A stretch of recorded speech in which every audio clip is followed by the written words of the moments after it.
మతిపోయిన ఈ పసికూన ఏం తాళం వేశాడే ఏం రాగం తీసిందే అంగనా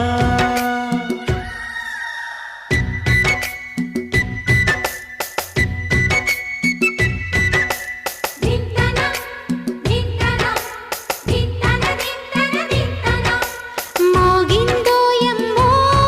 శృతి చెయ్యని సిగ్గుల వీణ రేగిందో ఎమ్మో